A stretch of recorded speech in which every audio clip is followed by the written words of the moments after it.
Welcome to NC Political Tea, the show where North Carolina's political scene gets served piping hot, grassroots style. We're here to shake up the status quo with unapologetically conservative takes and a whole lot of Southern charm. From the halls of Congress to under the dome, we're exposing the deals, the drama, and the dirt that the mainstream media won't touch. Who's fighting for your freedom?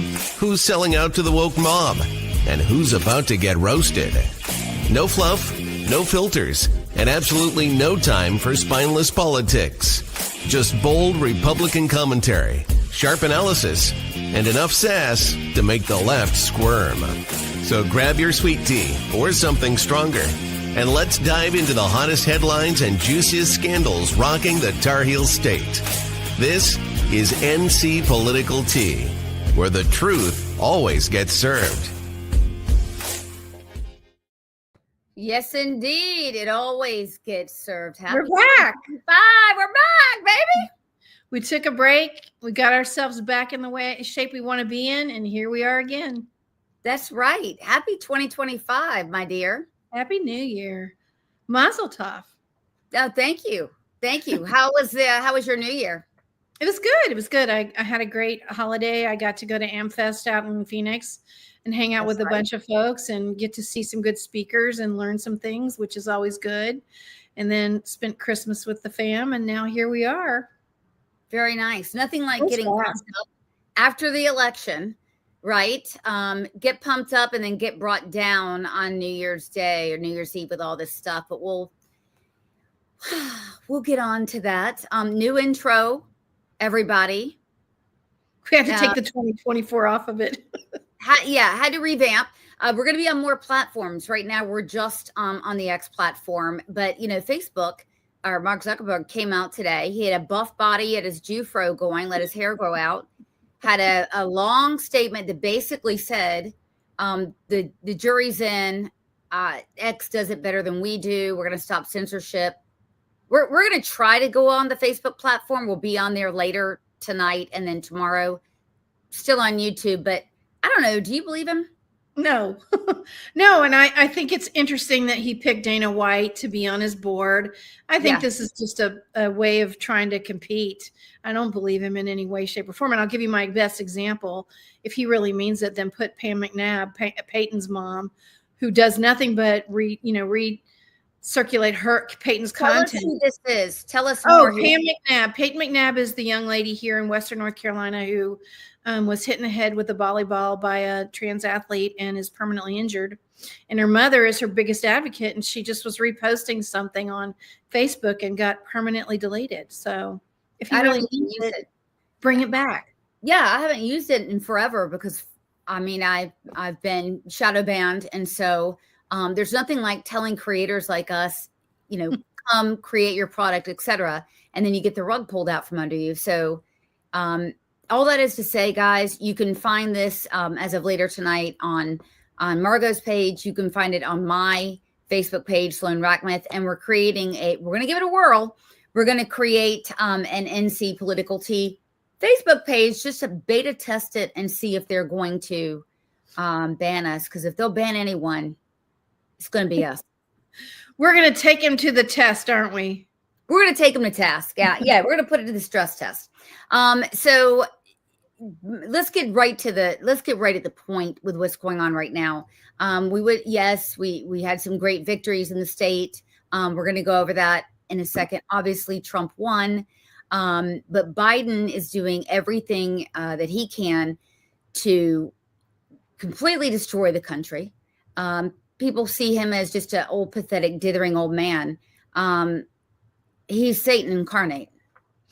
It's really scary. I think all of us are waiting for the next shoe to drop every day just to see what he does, from crowning Hillary with some medal, which now he's really made these presidential medals medals of freedom. He's made them worthless when you look at who he's offered them to. And I think, honestly, what we've learned through this last 4 years and what we've been through is we put too much emphasis on reward. That's a great take, and not on merit. Correct. And I think the Democrats will, I mean, they have beclowned and besmirched every institution. That includes, I mean, the Pulitzer Prizes are total shit. The Nobel Peace Prize. I mean, whatever it is, if leftists are in charge of, the worst, most heinous people on the face of the earth will be awarded those things. So it's not surprising that we saw people like, and we'll get to that, like George Soros, I think got one. Hillary Clinton got one. Let's go ahead and put that up. Actually, one of our good buddies got one. Do you remember the guy? What was his name? Chef. Oh, guy. Is that Jewel or whatever his name is? Right. This grifter. The guy who hangs out with terrorists. That doesn't everyone these days, if you're a Democrat, after all. So this guy does for sure. Yeah, this guy, I think it was Obama's chef, the one that actually survived, and Harris's chef. And chef. Right, and we caught him grifting during the election, during the storm in Asheville, and doing some absolute BS tweeting saying that FEMA's here, they're doing a wonderful job, and just misinformation, disinformation. So he got a Nobel Peace Prize. This Satanist, this utter POS that stole from Holocaust victims. You gotta get that off the screen. I feel like I'm looking at Jimmy Carter. I'm just kidding. You know what I mean? How they look so terrible. They are. This is not a man who's aged gracefully. This is Satan, and his counterpart, and his wife. Yeah, right. Wait, look at her ears. Does she truly have her ear gauges in? I'm not seeing what you're saying. Maybe they're just big earrings. I'm not. Yeah, I'm not saying. And then this total clown. Who is this guy? Bill Nye, who calls himself the science guy, although his really what he did is he made training videos at Boeing. That was his big shtick. And then he did go to Cornell. I will give him some credit for going to a good school, but he was never really a science guy. Well, Cornell's not a real Ivy. A published, scientist. He's just a guy he's the Mr. Rogers of science. Well, he's an incredible leftist. Yeah, he also got caught chasing his girlfriend in his underwear once when he was going after her in the front yard. True story. Yeah. Weirdos, all weirdos. Yeah, they are. But again, you should expect nothing less, guys. When we're talking about Democrats giving awards, they're going to be to their friends. I mean, the only one that I agree with is Denzel Washington. He's become a pastor now. Yeah, I saw he got baptized recently. Yeah, there's a couple of them that I agree with. I think Magic Johnson, I know what people think, he's a leftist, etc. Hell of a player. And listen, he left, the basketball, went in and became an entrepreneur, survived a disease that almost no one survives magically because he's Magic Johnson. He had HIV. His Johnson is magic, I guess. Sorry. Listen, he's done good things for young people too. I mean, he's done a lot in LA, and so there's a couple, but again, when leftists are in charge of anything, it typically goes south very quickly and deadly. So what Biden has done that's extremely dangerous is he's let out 11 terrorists. Keeping he lets out 11 terrorists, and at the same time takes out warrants for 200 J6ers. Exactly. So we have an Islamic terror attack, as we knew would be coming, sadly, on the New Year's Eve in New Orleans. An Islamist who's dedicated himself to doing this. And then Biden turns right around and cedes the battlefield, guys. That means he makes it easier. He sends the message that it's okay to do this. And by the way, the recidivism rate for terrorists, we know this from Israel, is 100%. Sinwar was released, and actually the Israelis, helped him with his cancer, rehabilitated him in prison, got out, and he did October 7th. What you're looking at now is this guy is Al-Kamimi, bragged that he could raise $100,000 in the U.S. at any mosque in 30 minutes. And Muslims could turn around and use that to bomb installations. By the way, innocent civilians, and a lot of them Muslims a lot of times in the U.S. This guy, very handsome devil, right? I can't pronounce his name. Probably Mohammed, vowed that if he were ever released, listen to me, guys, that he would kill Americans and come to America and fly another plane. Biden just released him to Oman, Jordan. Jordan is a hotbed of terrorism. Why would Jordan take them, though, Sloan? Why does Jordan take them? Jordan is a hotbed of terrorism.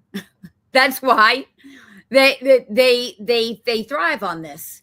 You're going to have some countries that will take them. You won't find Saudi Arabia taking them, very likely Egypt, Jordan, and Turkey in particular. I'm surprised they didn't take them. Qatar is always a top destination. So this guy, by the way, was released. He had foreknowledge of 9/11. He helped plan it. And he's recorded saying, remember the danger of the airports. If it comes off, it will be in all the world's papers. And there's literally, as Daniel Greenfield from Front Page Magazine points out, there's no terrorist that the Democrats don't love. That's true. They breed them. And homegrown. I mean, we know right here in North Carolina, in Charlotte, for sure, they're supporting terrorism. We do. And there have been governor's office. No, attorney general. Well, it was the governor's office. So we've got if you've been on my Twitter feed, you know that I've been raising hell. There's an Islamist, and I say that because she's from her Twitter feed. You can tell that she is observant to Islamist. And she has been posting, get this, guys, while our 2 American hostages from North Carolina, that would be Keith and Aviva Siegel, were being held by Hamas, very likely tortured. She was tweeting that Israel should not and does not deserve to defend itself and to find the hostages. She was working for Josh Stein. Now, don't let Josh Stein's religion fool you. There are left-wing Jews who don't like Jews and who prefer Islamists. Josh Stein's one of them. And that's really scary, though, because if we can pick up on that just on a Twitter feed and through her posts, what else is in the government that we don't know about? Our government, our state government. Well, we're going to do a little digging. I will tell you, neither Jeff Jackson nor Josh Stein has ever talked about Islamic terror. They have, I think Josh Stein maybe said one time in passing something about anti-Semitism. It's flat out not an issue. Therefore, if we're going to make it an issue, you better believe when you're planning terror attacks on our soil, at our universities, and we're paying for this for taxpayer dollars, we're going to have to do something. And we need to make sure North Carolinians are aware what's around them, all the way up here in Asheville even. You know, I had no idea that there were terrorists at this far up, but there are. Really? Yeah. They've been spotted in Asheville. I'm sure it's a migrating path, you know, between Charlotte and Asheville. The universities. Yeah, I'm sure it's the universities. But we're going to keep an eye on that. And I'm going to get to that at the end of the show. And I'm going to have a special show tomorrow night I'll tell you about with a former Muslim from Jordan, actually, who is going to talk to us about, and we all have this question, right? We have good Muslim people that we know. There are neighbors, there are coworkers, etc. What's the difference? Is there a difference, etc.? It's not a clash of religions. It's a clash of civilization, period. Well, I don't think true Muslims believe in killing people and raping children. I mean, I don't think all of them believe that. Do you? Of course not. No, of course not. No. And that's where I think what you're going to do tomorrow night is going to be really important. Yeah. Oh, absolutely. Just to give people a background and then to raise and to raise our awareness about where the Islamic threats are, because they are definitely here. Another thing that Biden did, and you know about this because somebody was released who murdered someone in Asheville in the Pisgah Forest.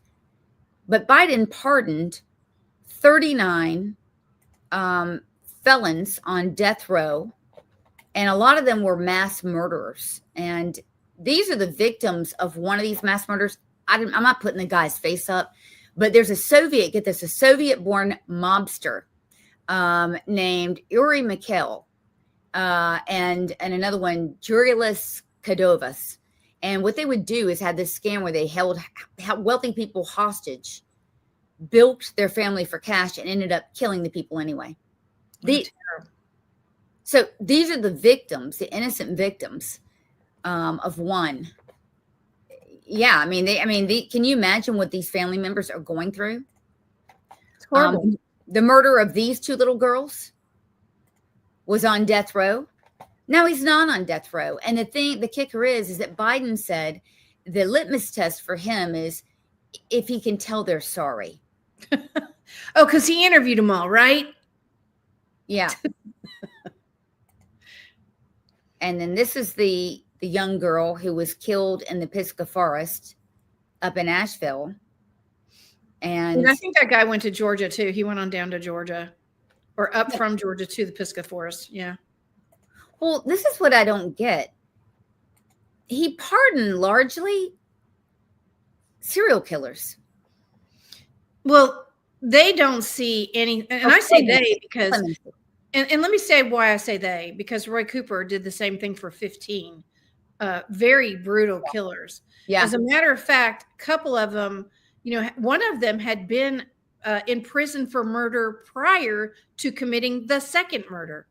One of them set a woman on fire, stole her after he raped her, stole her car, set her house on fire, robbed her, of course. They're all brutal murderers, all of them. 15 of them, he commuted their sentences.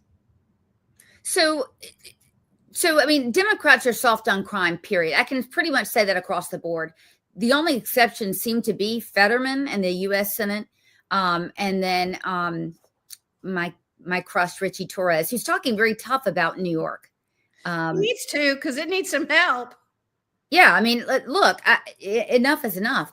But I don't get it. Like, on your way out, you're going to do this? I mean, well, he also commuted the sentences for a bunch of teenager killers. That's right. So, I mean, here's what I don't understand. You're under 18. And that's 13 members. Mm-hmm. Yeah. And you get a sentence for life or for death row, and they commute your sentence or they pardon you. He pardoned people. Well, yeah. And so this is an extension. I mean, I'd be remiss to say that we're in big trouble in this country for the next couple of weeks. God only knows what can happen. And I don't think at least our state's over it because Cooper's gone. Yeah. Yeah. Well, we've got a very liberal, a very far left governor. I mean, he's a Soros governor. Let's just put it to you that way. And Jeff Jackson's going to fall in line with him. He's going to do whatever he tells him to. Yeah. Yeah. Well, I'm sure. I have no doubt.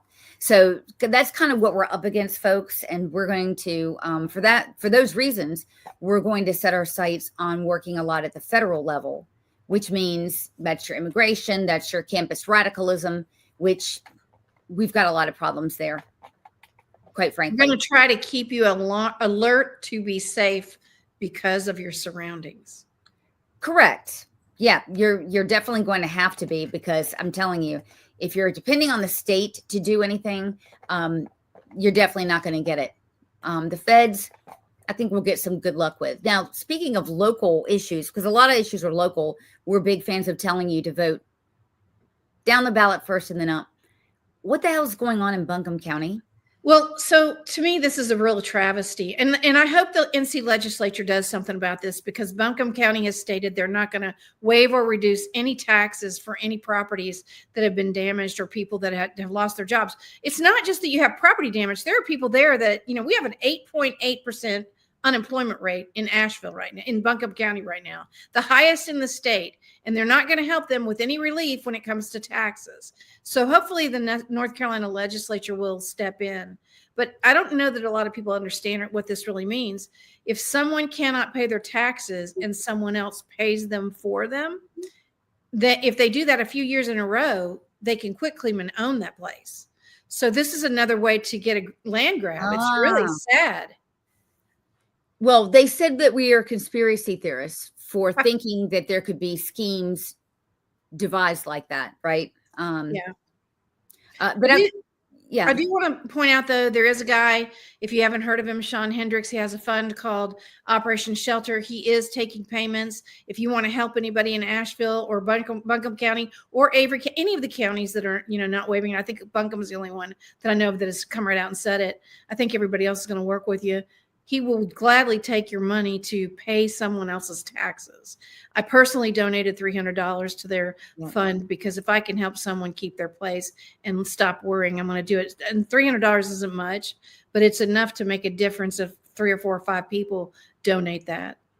Well, this scheme is kind of like the scheme that they'll do in neighborhoods where they want to gentrify, right? They will take the taxes and say, okay, instead of, $2,000 a year, it's going to be $5,000 a year. And they drive lower income folks out of their home, out of or their natives, truly Yeah. natives. Yeah. I mean, if you do that in Hawaii, you drive the natives out of their homeland. If you do it in Western North Carolina, where people literally pass land down from generation to generation, you take their homes from them. You take that's really their identity, their family property.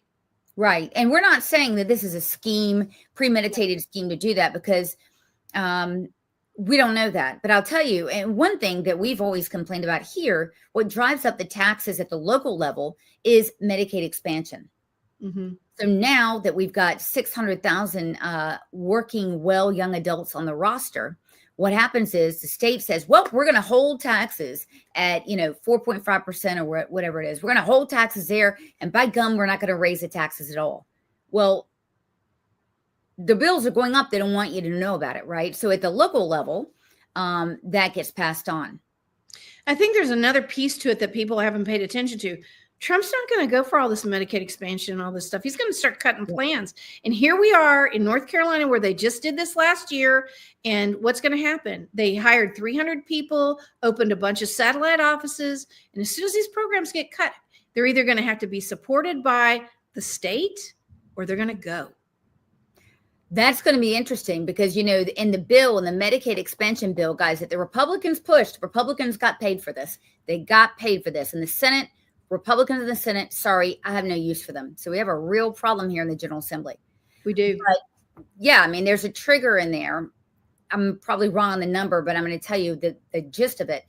If the government stops paying 90%, so 90% is the reimbursement, I believe, something like that. The government, let's say Trump comes in and says, damn it, we're only paying 50. I can tell you a work requirement will be imposed. So all these folks that are not working, they're going to have to work. But if they drop down to 50%, the bill in North Carolina triggers that, okay, we stop that Medicaid expansion.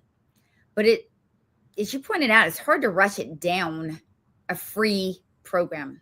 When you have hospitals out here saying, let me sign you up for Medicaid if you don't have insurance, because that's what they're doing up here. Hospitals are making money hand over fist. Now they're opening mental health clinics to use under Medicaid expansion. Yeah. Well, Blue Cross Blue Shield pretty much owns the General Assembly. The Hospital Association as well. I mean, but Aetna's now, as of this January, Aetna is the new healthcare provider, and we're still in a lawsuit with Blue Cross Blue Shield because they don't believe that RFP was done correctly. So I think a lot of state workers are going to feel a big difference in their coverages starting this week. I think so too, and it's going to be a big battle. And I'll tell you, we've got 4 new reps coming in that are going to be sworn in tomorrow on the Republican side, of course, that I have pretty high hopes for. The funny thing is that 3 of them are from the Cabarrus area. So Brian Echevarria, love the guy. We've had him on the show. Conservative guy, reminds me of Sonny Crockett from Miami Vice. That's funny. Great guy, very conservative, made his bones really with anti-DEI education stuff. Jonathan Allman, the same thing, both from Cabarrus. Yep, I advocated hard for Jonathan. He's a young businessman with a young family, very hardcore Christian, which I appreciate. Very good guy. Yeah, these are your socially conservative guys. They're going to fight for those cultural issues. So Brian is, stalwart against DEI, these policies. I think they're going to help us out a lot. John Blust is coming in from, I believe he's in the Greensboro area, Guilford. And interestingly enough, he's been in the House before, so we know what he's going to do. Fiscal conservative warrior, for sure. He's almost like Massey.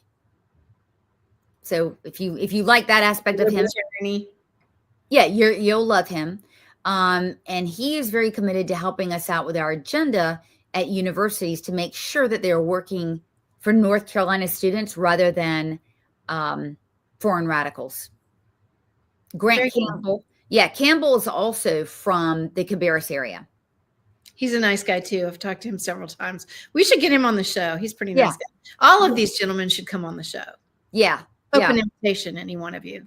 Well, they will. Brian's been on. He's very entertaining. But we're gonna have to talk with these guys about, hey, you're gonna want bills passed. How are you going to work with the Senate? I'd really like to know that. I would like to know how we're going to pass bills when we need to override them now that we don't have a supermajority. Well, there's a guy named Cecil Brockman, and he's out of Guilford County. And interestingly enough, and sadly, actually, Democrats have made him out to be the boogeyman and the devil. And they're coming hard for him. And he's common sense.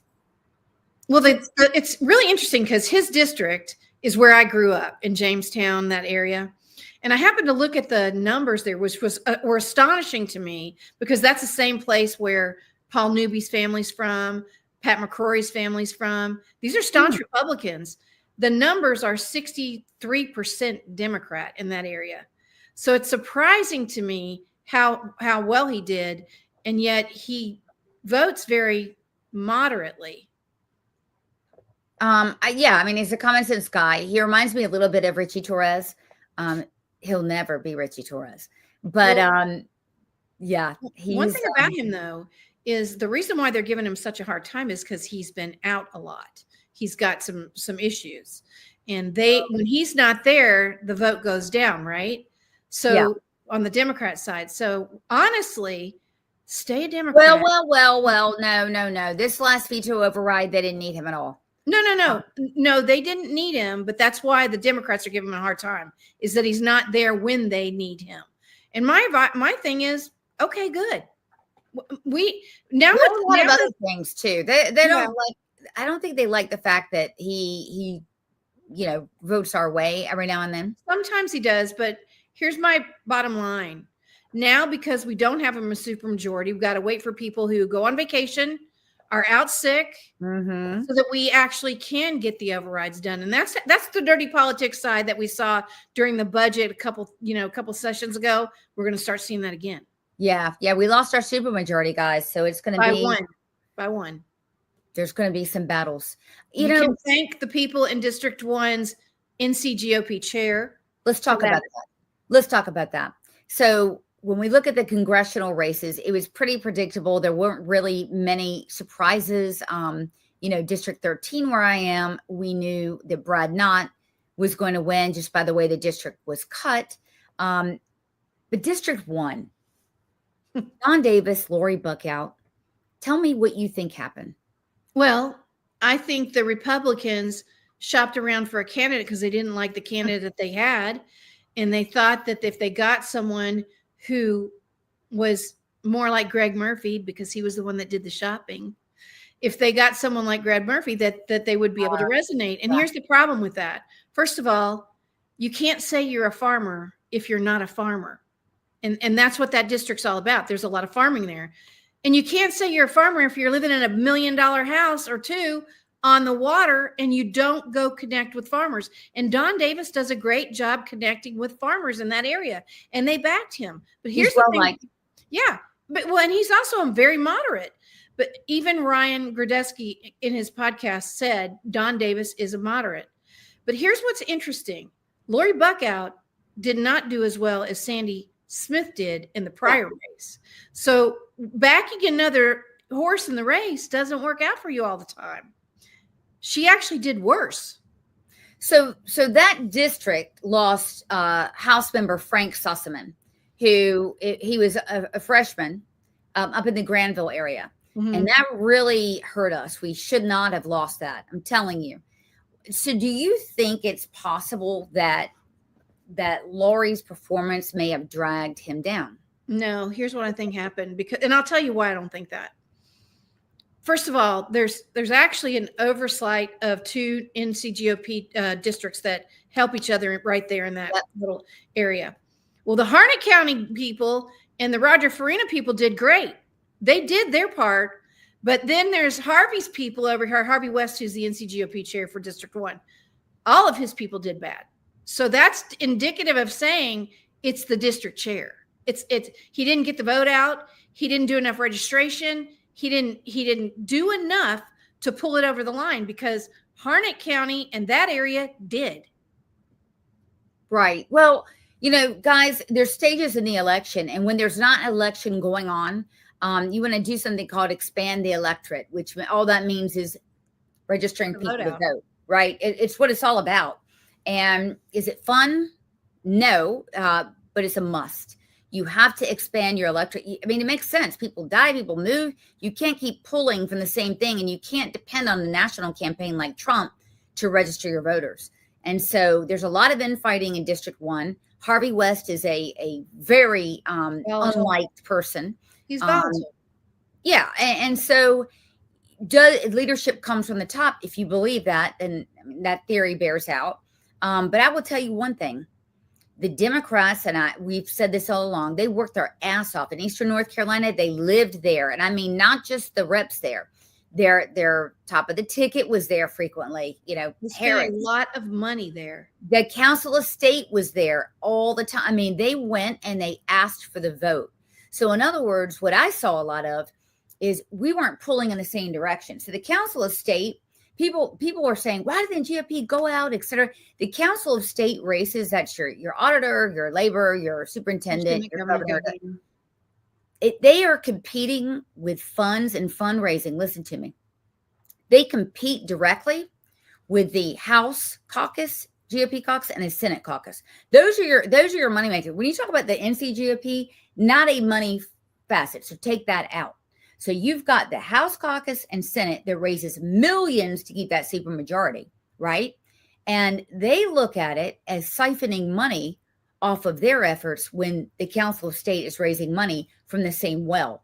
Correct. So Council of State races, if candidates don't have PACs to depend upon, and many of them didn't, that is going to put them in jeopardy. So, I split with everyone else, blaming everything on the GOP, right? It's not just the GOP. Well, yes, right. We know that. But I want to tell you why I think that. Again, it all comes down to money. We had a couple of candidates on the Council of State that did not bring in your own money. And I'm telling you something, when you don't bring in your own money, it's kind of like I've run startups. I put in my own money because then somebody will donate and say, this guy believes in themselves, right? You're coming in there with a shirt off your back saying, hey, I'm putting my name on the ballot, I'm running. That is not the way to do it.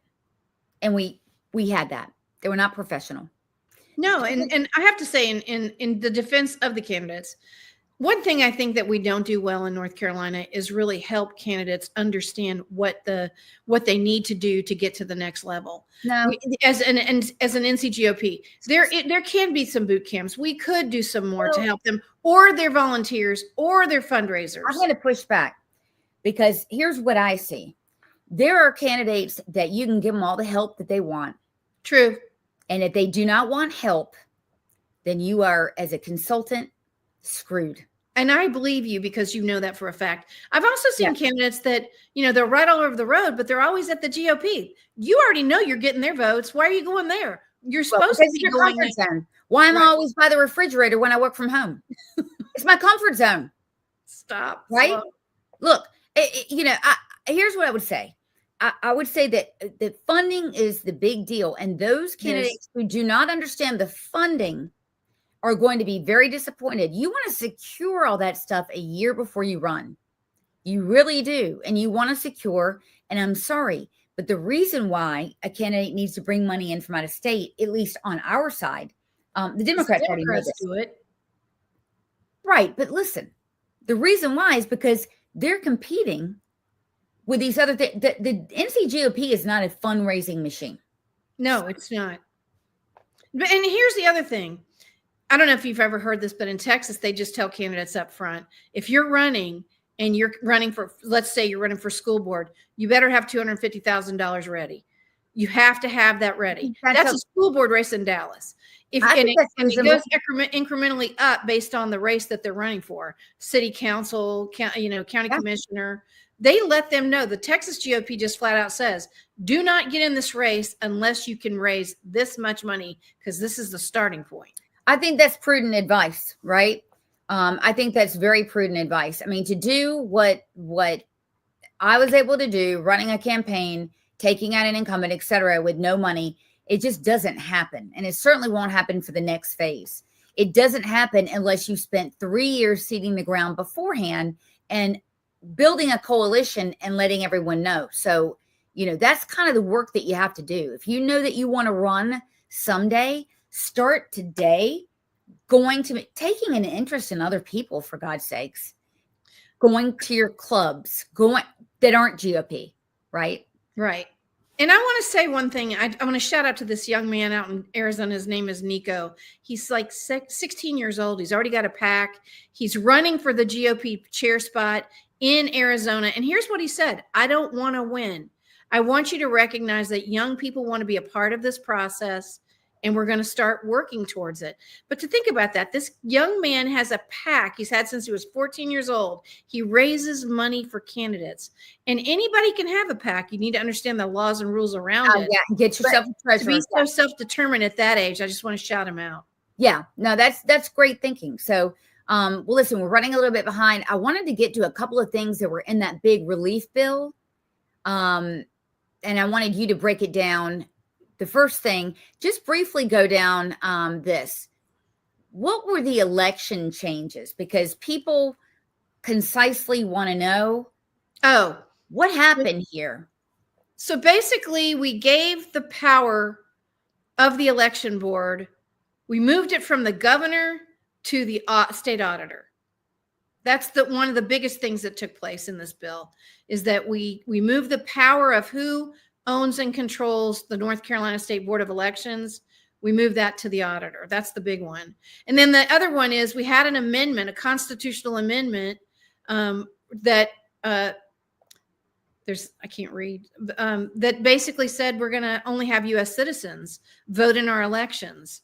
And photo ID, we've already had that. That was already a requirement. But here's the interesting thing about the citizens voting. How are they going to make sure they're U.S. citizens?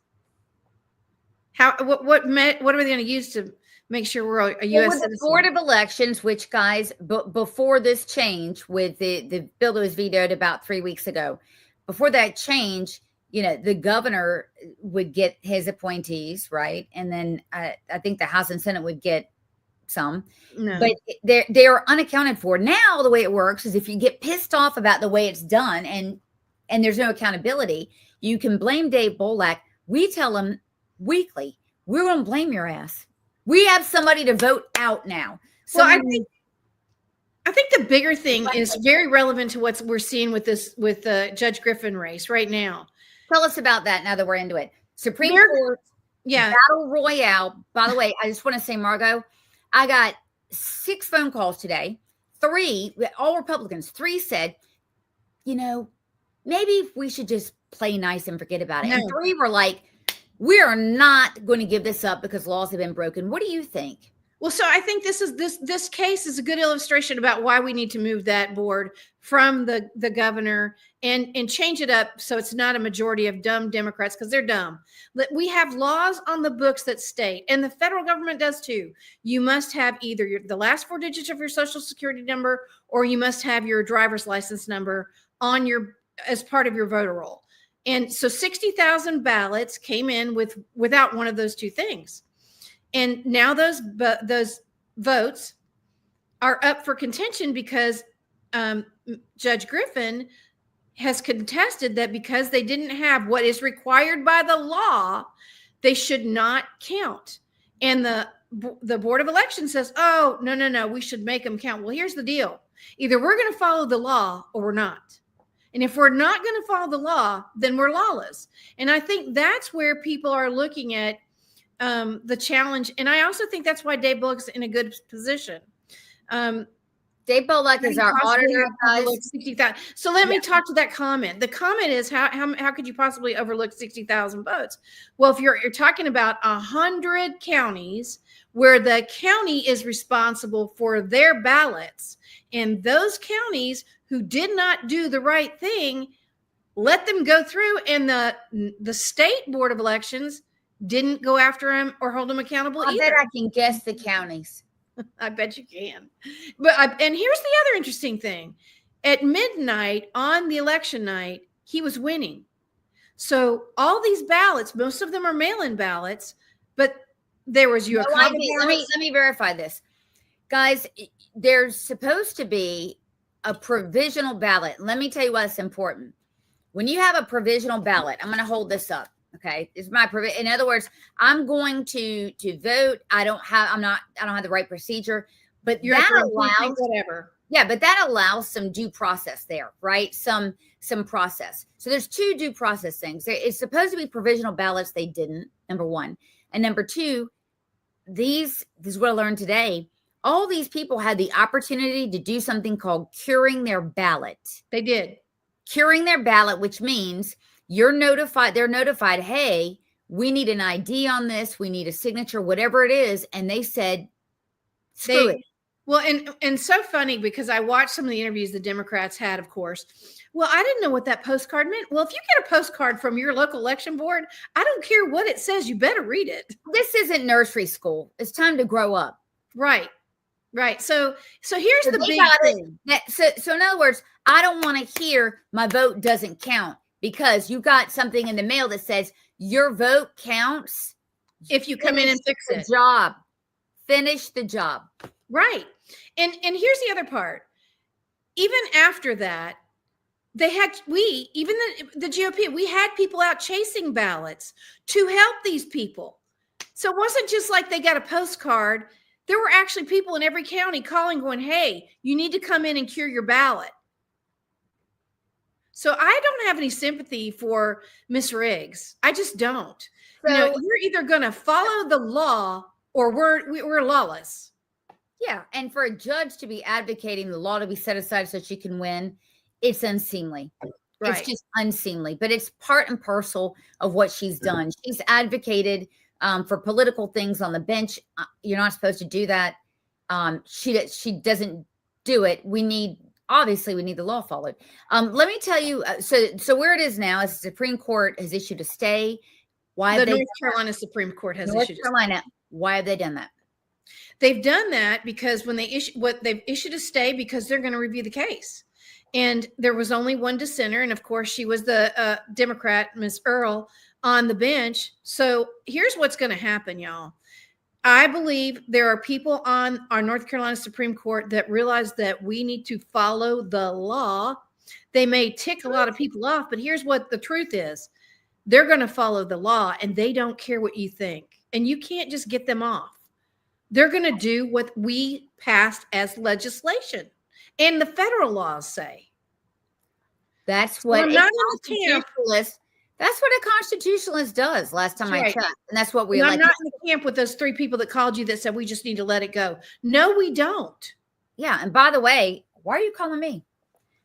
Because they know I'm going to talk about it. All right, so here's a couple of other things that were in the law that you may not have known. So check this out.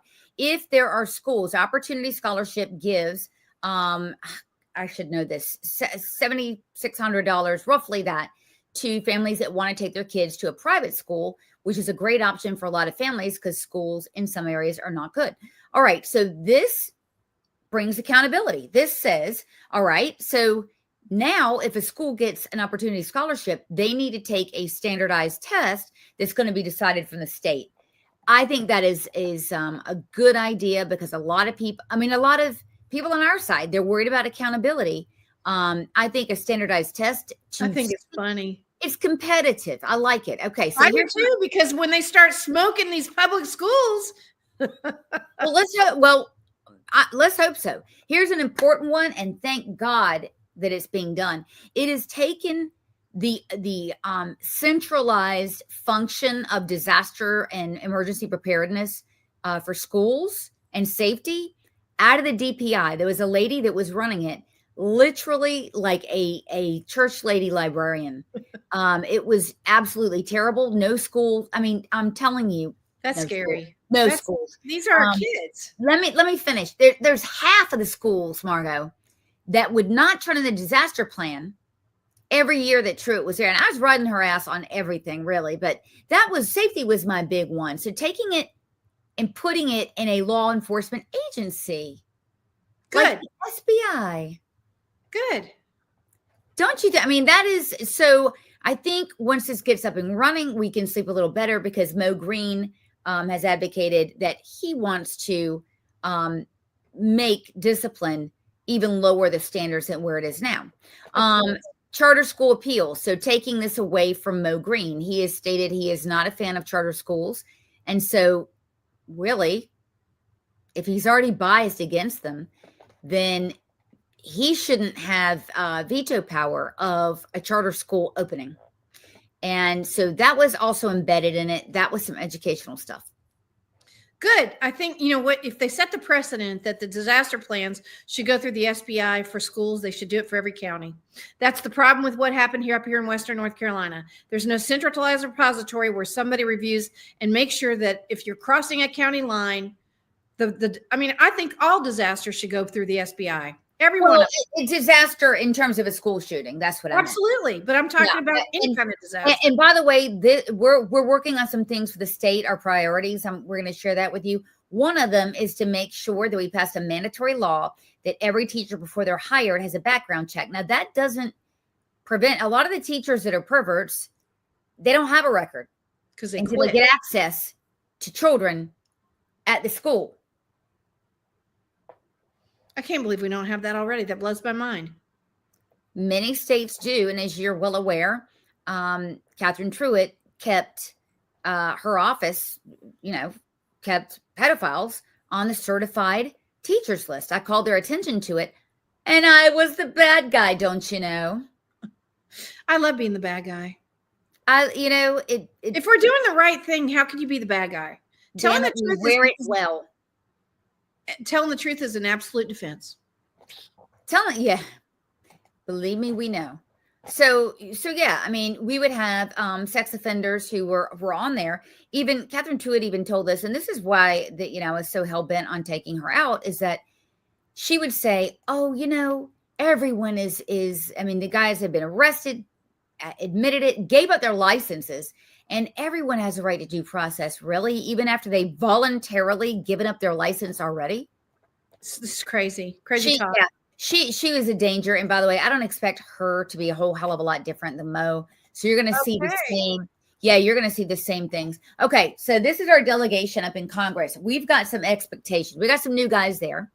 So Pastor Mark Harris, I had very high hopes for. I have very high hopes for. And it's just because I'm biased and I know them. I want to see Addison McDowell do something because Mark Walker walked away from that race and he could have won it. So Addison McDowell has brought in yourself. He's brought in some good people and he's made some good promises. But I can tell you what, we want our team is going to be working a little less with North Carolina K through 12. So I just want to announce that. We're going to move on to the national security threat that is our college campuses. Absolutely. We have good information that very dangerous things are going on there that we're paying for. It's getting in the way of our students' learning, and we're going to need to go. And on immigration, mass immigration, or mass deportation. Mass deportation. Sorry, somebody's going to clip that and maybe the next Kamala Harris, for Christ's sake. Yeah. Well, we have a lot of people that are actually teaching our children hate in universities that shouldn't even be in universities. Well, they shouldn't, and we shouldn't be paying for it. Why are we paying for this? Why? And everyone wants to know why. A lot of people don't have college degrees. Then they start making money. Let's just talk about one example. Can we talk about that gentleman at UNC? Because here's what I want to say. Do you know how hard it is to get into UNC? Okay. Yeah, tell us a little bit on the acceptance rates. I don't know, but it's one of the best public schools. It is one of the best public schools. I think it's 1 in 10 in North Carolina even gets reviewed. And if you're from out of state, it's even higher. But here we have a guy who's from another country. Let me tell you about this guy. This guy is the head of the student union, okay, a grad student from Jordan. Hates America, hates Jews, has made it clear. He terrorizes professors. How do I know? I've had several leftist professors who call me and say, I don't really like you, but thank God for you that you're shedding light. This guy literally terrorizes the hell out of students. I've talked to dozens of them, professors. This son of a bitch. Yeah, this son of a bitch put together a vote, harassed people to have a vote for the student union, a vote of no confidence for our brand new Chancellor Lee Roberts. Had a vote of no confidence. I don't know that that's happened in recent memory on the day the guy was installed. The guy is an Islamic subversive from Jordan. He's here at the pleasure, I would imagine, of an F1 visa. I don't know if he's a naturalized citizen, but even if he is, he's breaking the Immigration and Naturalization Act. And you may say, Sloan, what do you mean? He leads Student for Justice for Palestine, which is a terrorist group. And check out what he's doing, what he does to people. Putting his hands on people. Supports Islamic terror. Yes, I've used some salty language. This guy from Jordan is able to go over there and assault Americans, intimidate the hell out of Americans, be they professors or our young men and women over there, or North Carolinians. Let's just put it where it is. You come from another country and you harass people from the state you're a guest in, and the country you're a guest in. Now, yeah, absolutely. So he was being investigated for this. This is the handiwork of them. Is this at the ROTC building? It is. It is. And by the way, this is pretty routine. This vandalism at our crown jewel education, oldest school in America. Yeah, our crown jewel of our university education system, writing this shit. Public school. Yeah, I mean, he's being the papers reported that I think he's being looked at. This is what they build. By the way, this is what you're seeing there. That is Hamas colors right there. What does this represent? What does it represent? Well, I can't read what it says underneath. It's advocating for wiping Jews off the face of the map. Oh my. And it's advocating for terror. Now, you may say a terror attack at a university. Well, yes, sadly, in 2006, this Islamic guy, and he did it in the name of Allah, he rented a Jeep, sound familiar? Rented a Jeep for the specific purpose of running down and killing as many students as he could, and ran over 9 students and got 33 years in jail. And don't tell me that Islamic terrorism can't happen at UNC. By the way, these pictures are taken either in Charlotte, Fayetteville, or Greensboro. Okay. These are the pictures that we've gathered. These are, this is in North Carolina. Mass deportations now. This is not allowed. Yeah. This is a threat. Well, Sloan, we're getting toward the end, but I want to talk about one thing for a second that you really haven't said. And that is, can you talk about what that guy's wearing on his head and what it means? Because I don't think a lot of people understand that. You do because you're Jewish. I'm not. You had to educate me on this. I really think people need to understand what that means. I'm so glad you brought that up. And by the way, it's not just because I'm Jewish. A lot of Jewish people, they may not know. And sadly, and we've talked about this, some are sympathetic to it. A lot of people, we know what it's like in the GOP. Some GOP are sympathetic to not being liked. It's no different, right? By the way, we're having a show tomorrow night at 8 with a former Muslim who is an expert at all this stuff, and I want him to explain. So you're seeing, this is a good example. Do you see the guy, the scumbag really on the right? He's wearing a red keffiyeh. A keffiyeh is a swastika. Okay. And you're seeing the animal on the left wearing a black one. A black one was popularized by the PLO. Now, Bedouins wore it, you know, in the desert years ago. Yasser Arafat, once he started the PLO, he made it a thing, right? I mean, that's like that's like the swastika. Okay. It was a Hindu symbol until it was repurposed into something else. And when you see a red one, and you won't see them very often, that's a Jordanian. So the idea the Jordanians have their own versus everyone else? Yes. And now let's go right back to talking about the 11 terrorists that Biden is releasing to Jordan, who's taking them. You see? Yes, I do see. Sadly, I do see. And can they wear those when they're in Jordan? You know what? It's almost like you're reading my mind. I'm going to tell you this. If you wear a keffiyeh in Egypt as a woman, sadly, you will be beaten. Okay, that the keffiyeh is that black and white or red fishnet pattern, very distinctive. If you wear a keffiyeh in Saudi Arabia, you will be deported. Okay, if you wear it in Egypt, you very likely will face penalties. And why is that? Because Arabs know this. Arab nations know something very well. They know that when you're advocating for Palestine, it's really a faux argument. You are advocating for bringing down a country. The last thing they want is another Arab Spring, these Arab leaders. So they know that this is just a pretext for bringing down a country and revolution. They understand that. And that's why you saw no Arab nation willing to take in any Gazans. None. Well, I kind of want to talk about how that affects people in America because, you know, I'm in the airport in Michigan. You see it a lot. But then you could see it at a grocery store and try to tell other people, and it could cause you problems. Yeah. So just be careful. Be careful what you... People are not educated. They don't understand what that means. I didn't understand what it means.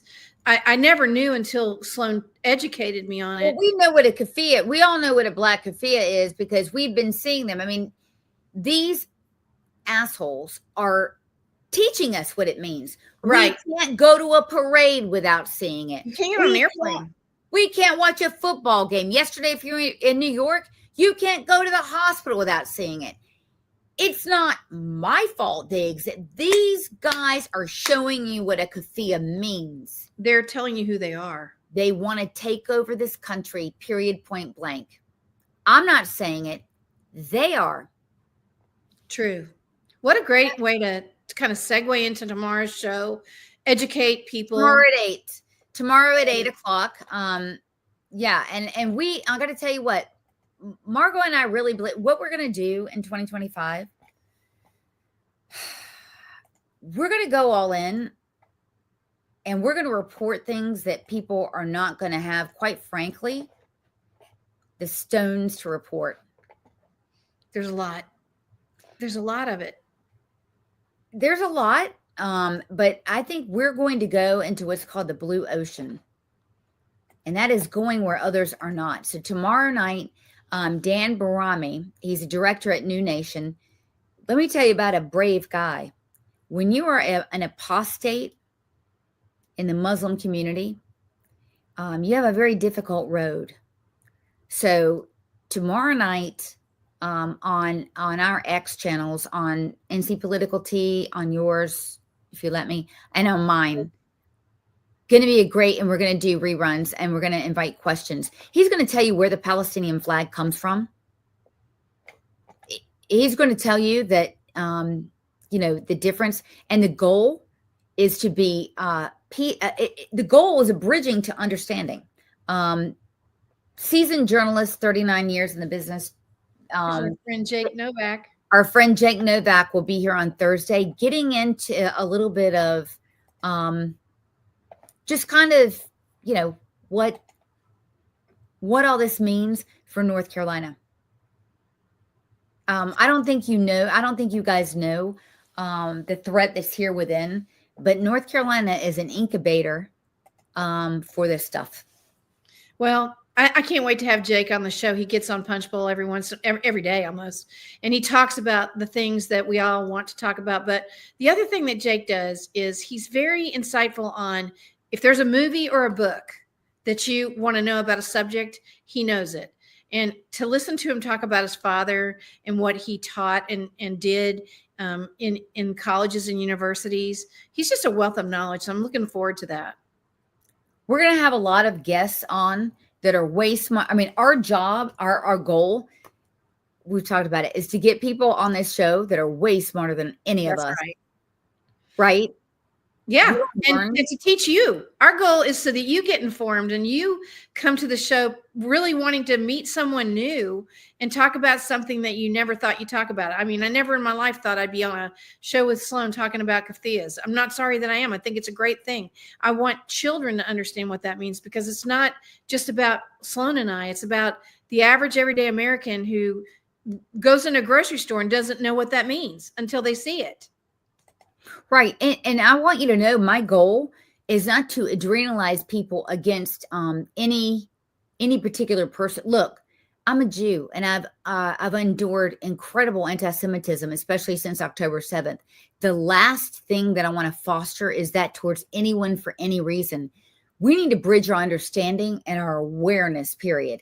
That is the goal with everyone. And by the way, even with Democrats, even with people that think differently than us, it's time to stop, looking at people as the enemy. And once we actually understand where they're coming from, I mean, we are never going to agree with them. It makes us better able to have less fear and to be assertive. You don't have to agree with them to understand their position. Yes. Yeah. And you become a lot more relaxed. I'm not saying it is. Like, I mean, I'm nonplussed by most of the. Mario, you can tell people. She'll call me and say, "Oh my God, I can't believe." I'm like, yeah. I mean, I'm not very unemotional. I mean, it makes me look really emotional. Yeah, I get fired up, but yeah, sometimes it's performative. But yeah, I mean, once you understand all this stuff, and that's our goal, to bring this to you. And by the way, we are a sponge. We're going to soak up everything that you guys want. We're going to do spaces too. Yes, we're going to have Roxanne. We will have Roxanne Wetzel on. Erica, we're going to talk about GOP and how the GOP and what's coming up in the next 3 months. We'll have conventions by the end of March. Every different county is going and announcing them. So we'll have Roxanne on. Roxanne Wetzel will talk about that and what that means and how you can participate. It's good to see you, Brent, from Canada. And Brent, the question is, who doesn't love Margot? I did see Derek Evans in there, and I want to make sure and say a shout out to him because I'd love to have him on. He's a J6er, lives in West Virginia, running for a race. If you don't know it, I went to West Virginia University, so I always have to shout out for the Mountaineers. Hey, listen, family lives in West Virginia. I was there last week. Went skiing in Pennsylvania, by the way. Let me tell you something. I didn't fall because my ego was too big. Do you know how hard it is skiing on sheer ice and not? Didn't I tell you? Why are you guys going there? Didn't I say that? Well, I said, why I was almost in a full body cast. Every muscle in your body is like. You're lucky you still have ankles, because I mean, I have cracked my legs on those. It's not easy. Yeah, it's not easy. But listen, we love you guys. We're here for you. We're serving you. Let us know. Good, bad, the ugly. And we're going to start our Thursday at 8 p.m. We're back on our regular schedule, Tuesday and Thursday, 8 p.m. We're not going to do Saturdays until it's election season. So you got a good year off. Damn. Okay, good. But Friday nights, we're going to do spaces. I think we're going to start. Absolutely. We'll do some spaces. Okay. Well, and I think 9:00 is a good time. Absolutely. Join me tomorrow at 8:00. What else did I want to say? I think we're done. And by the way, I dressed up for you. I know. I dressed up for you, Nordstrom's. Thank you.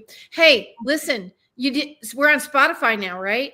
Are we on iHeartRadio too? Where else are we? You're working me harder than a Hebrew slave, honey. I think I'll have it all up tomorrow. But it's all getting kicked off. But the goal is to have us on podcast, at least on 2 networks, so that you can pop it in. Okay. If you're vacuuming, doing whatever, like I do, and you listen to it, that's the goal. That's awesome. I have to thank Sloan. She's done all the hard work like that. I really do appreciate her. And we're really excited about this year's lineup. We've got a lot of people that have already said they're coming on. We're not going to tell you who, but we'll see you soon. Listen, we got people calling us and wanting to be That's on. true. Thanks, Wonderful. Sloan. Okay, well, check out my outro, because here's our brand new outro. And then, by the way, if you don't like it, wait a week. Don't say anything to Sloan. Don't say anything, because it's been hours. Okay? Love you guys. Here's our outro. That's a wrap on today's NC Political Tea. We hope you're leaving sharper, spicier, and ready to take on the political craziness in the Tarheel state. If you loved what you heard, or even if it made you mad, don't forget to subscribe, leave a review, and share this show with your friends, family, and that one coworker who just needs the truth. Follow us on social media to stay in the loop and get your daily dose of conservative fire. And remember, here in North Carolina, the grassroots grows stronger when we stand together. Until next time, keep the faith, keep up the fight, and don't let the left water down your tea. This is NC Political Tea, where we spill it like it is.